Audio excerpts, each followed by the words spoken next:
All signs point to this as one NHL insider delivers his final verdict on the Brock Boeser contract talks. But first, speaking of contracts, Bruce Boudreau offers his scandalous take on the Rick Tocchet plans Vancouver might have for him. We're going to be breaking down all of that in this episode of Canucks Digest. So first, make sure to hit that subscribe button and click the bell icon. We're on our way to 7,000 subscribers. So if you want to help us reach our goal, make sure to hit that subscribe button and the bell icon so you don't miss the new episodes when they drop. And with that, let's hop into the first topic of the day, which is Boudreau's scandalous take. So on the morning skate via NHL Network, Bruce Boudreau was talking about the Rick Tocchet contract situation. Him being a former Canucks coach would know from experience. He says, I can see how Vancouver management works there. They did the same thing to me when they wanted me to sign my deal. They put it public. They start to say, hey, if you don't do this, we're going to do this and stuff like that. As soon as I heard the Rick Tocchet situation, I know exactly what Jim is doing here, and it's almost bullying him into signing the deal. Elaborating further, saying all of a sudden you get threatened, you better sign it or we're not going to do this,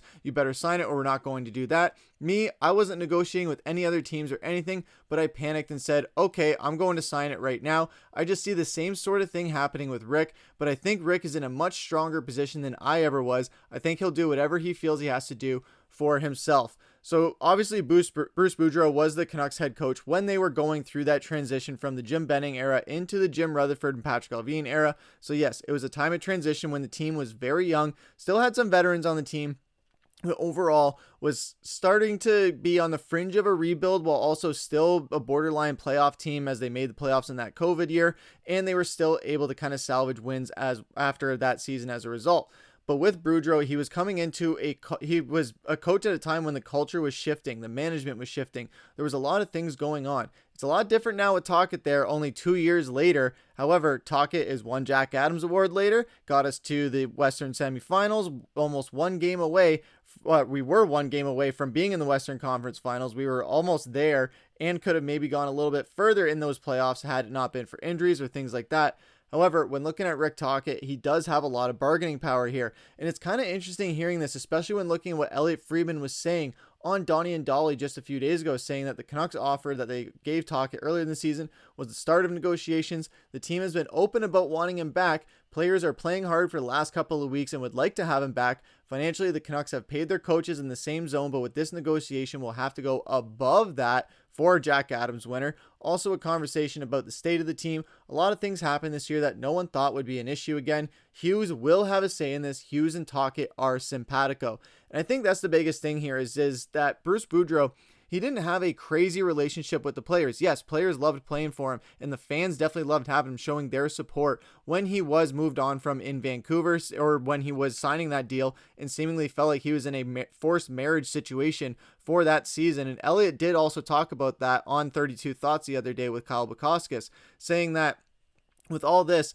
if the Canucks do exercise the option, it would be more of a forced marriage rather than a natural one for one season, because no one really wants to play under an option if they're at a team that they don't want to stay there for. Or why would you play under an option when you're not guaranteed to have a job next season, or at least getting some contract assurity? So yeah, the option as far as coaching goes compared to players is a lot different, and it doesn't make as much sense for teams to have them other than just a bargaining chip or power to hold over a coach. And it seems like we could be in danger of seeing that with Rick Tocchet here, only because we saw that happen the same thing with Bruce Boudreau. Had it been a different management, had it been Jim Benning doing it, maybe you would be able to give the benefit of the doubt. However, in this instance, this was Patrik Allvin and Jim Rutherford that moved on from Bruce Boudreau and brought in Rick Tocchet. So it wouldn't be surprising if they are the ones that do the exact same thing to Tocchet as they did to Boudreau, because they have an MO of it. Is that to say they will necessarily do it with Tocchet?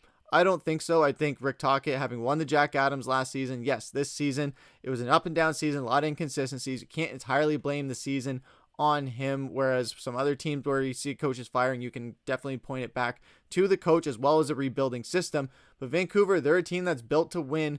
Not necessarily right now. They were built to win right now heading into this season almost, but they are a team that can be built to win, and that is just a matter of having the right coach. Players love that coach, and having your captain have a great relationship with that coach. The Canucks have all of that in Tocchet, and I would really love to see them get a deal done before the end of the season. Now, with Bruce Boudreau on the other side of things, we have seen him blow smoke all season when it comes to the Vancouver Canucks. Sometimes he was right and validated, other times not so much, and he was just trying to create drama. So with this, I know he's speaking from personal experience. Is that to say that Canucks will do this all over again? Not necessarily, and he was also saying that too. So there's a lot of different things here that we could see come out of Vancouver. Again, all of this is so much unsurety, or just not knowing what's going to happen, because we're still in the midst of a somewhat frugal playoff attempt to run, but we're still in the running. There still is that very, very slim 1% chance hanging on there for Vancouver. However, yes, it seems like this season will be one that the Canucks will miss out on the playoffs with. So yes, it's focusing on next season. But with that, they still want to wait till all 82 games are played until they talk with Tocchet about that. We saw this happen in other sports, and we've seen it happen in the NHL before, where if a team is trying to fight, they're just focused on the next game and just trying to make the playoffs or trying to make that final push and go out of the season with a lot of pride. They're not trying to focus on contract talks being the subject of discussion in the locker room or amongst the organization, because the season still isn't officially over yet. Once that 82nd game is played and the Canucks are out of a playoff spot, that's when you open the door to these negotiations. That's when you get a deal done. And that could be what we're seeing here. We could see this happen where day one after game 82, we see a Tocchet extension just pop up right out of nowhere, and the Canucks could just be playing secret with all this. However, with the past relationship that the Canucks have had with the media, with this management team, with the smoke and mirrors, with things that they're saying that they do follow up on and follow through on versus things that they don't, it's very hard to know what to trust in this situation, whether it's coming from Rick Tocchet, whether it's coming from Patrik Allvin, whether it's coming from Jim Rutherford, whether it's coming from Elliotte Friedman, or whether it's coming from Bruce Boudreau. We never know what's going to happen until that final game happens and we are into the next season, so to speak, for the Canucks before the official new league year starts. But what do you guys think about all this? Do you think Boudreau is just blowing smoke, or do you think that this will happen again with Rick Tocchet the same way it happened with Bruce Boudreau? Let us know what you guys have to say down in the comments. That's going to take us into our second topic of the day, which is Seravalli's final Boeser verdict. So on Daily Faceoff the other day, Frank Seravalli was talking that I think he's a really consistent goal scorer when talking about Boeser. I think that the way this has played out with the drama in the comments, he had been really loyal to Vancouver, and they squandered some of that and put him in a spot where his eyes were open to moving on anyway. And when that was said, I don't want it to stay closed because the door is close the door because anything is possible. But I think that made it more likely than not that he is moving on. And yes, that is the risk that you run when you're trying to make a playoff push on a player in a contract year. You do run the risk of, hey, we can have you and make the playoffs and have you for that playoff run as a playoff rental in a sense. But if it doesn't work out and we don't have a deal plan, then we're going to lose you for nothing. And that's the risk that the Canucks are going to be running here. And there's a few other UFAs, not as many as last season, that are going to be running that risk as well. But along with Brock Boeser, the Vancouver Canucks have Pius Suter, Derek Forbort as key UFAs, while Aatu Räty is set to become a restricted free agent. Patrik Allvin will have just over $14 million to work with this summer, according to Puckpedia. So it's going to be a tight squeeze. They're going to try and get deals done for Boeser, Suter, and Forbort, as well as Räty, who has a qualifying offer of $840,000. Now, with those ones, I think of the two on that list that you absolutely make sure you can lock down is Pius Suter and Brock Boeser. Derek Forbort, you can let him go. Aatu Räty, that's not going to necessarily break the bank. So with the money you're going to save from Forbort, you can put into Räty. Now with Pius Suter, we know that that's going to warrant a big payday. We know Brock Boeser is going to want a long-term, probably 8x8, maybe 9x8, who knows. But we know Brock Boeser is going to want a long-term deal. So what the Canucks can do with that is if you get Pius Suter on a short-term deal, you get Brock Boeser on a long-term deal, they're getting paid what they want to get paid, but you're able to restructure those contracts or front-load them or back-load them where, hey, you pay Pius Suter up front and you pay Brock Boeser later. I don't know if the Canucks are interested in necessarily doing that and pushing off that money. However, if they have to do that to make sure they can make other moves, I would be all for that, because as far as I'm concerned, Pius Suter, you don't need to get a better centerman than Pius Suter as far as your second center with Elias Pettersson there. So don't run the risk in free agency of overpaying for a guy when you can pay a guy who's already there, knows the system, and is perfect fit.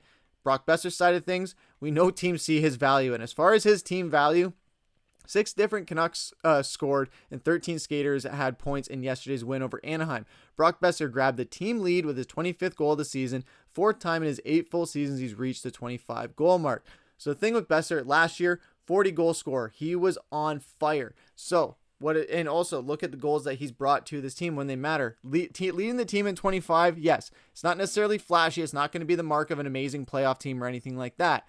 However, we've had so many injuries. We've had so much drama. We've had so much happening this season. Yes, it's no excuse. However, there's been a lot of noise in Vancouver this season, especially when you look at other teams, not nearly as many distractions. So on the Brock Boeser side of things, yes, he's getting it going at the right time. Yes, it's in a contract year. People will say what they want to say, as much as they've said it about Pius Suter as well, about him only performing in a contract season.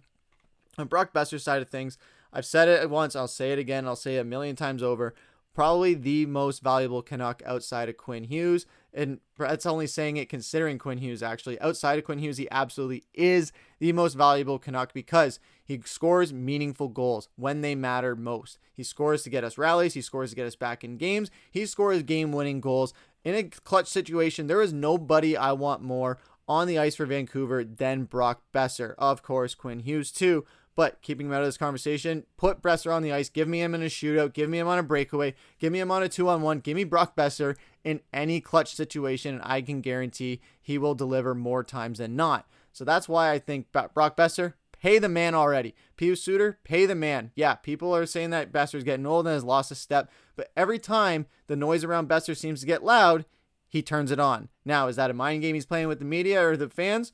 I don't know, but you can't always predict what's going to happen game to game. And with Brock Boeser, he just proves that every single time, that whenever people count him out or say that he's done or say that he's having a bad year, he just starts turning it on. And that's what you don't want to see happen against the Canucks. You want a guy like that playing for your team. Yeah, is it a little bit hard to get him going sometimes? Maybe, but he still is capable of 40 goals. He's a 25 goal scorer at minimum for more than half of his career. So with that, you can't just let a guy walk for nothing unless you can get an upgrade for it. Now, with Vancouver's limited cap space, how much will that upgrade be? Will you have enough money to validate that? That is the biggest thing for Vancouver. So why would you run that risk when you have a guy who loves the city, loves the organization, loves the players, loves the coaching staff, loves the management? And yes, this might have betrayed his trust a little bit this season with the trade deadline drama. However, he still wants to be in Vancouver most likely and would definitely love to stay in Vancouver. A lot of players would, a lot of fans would, and I definitely would as well. But what do you guys think of Frank Seravalli's comments? Do you think Brock Boeser is for sure gone, or do you think that the Canucks are working on bringing him back for another contract? Let us know what you guys have to say down in the comments below, but also let us know what you guys think about them heading into tonight's game. All coming up at 10 o'clock, we have a big one. This is going to be a big one for the Canucks that they need to win. We need to steal them, and these are going to be critical points. It's going to be a good late night game, so stay tuned if we have a post game. If we don't have a post game, we will have a video up tomorrow as well, covering all the implications and the fallout from that game, whether it's a loss or a W. We will be covering, so stay tuned for Canucks Digest. You won't want to miss that. But with that, I've been your host, Griffen. Take care.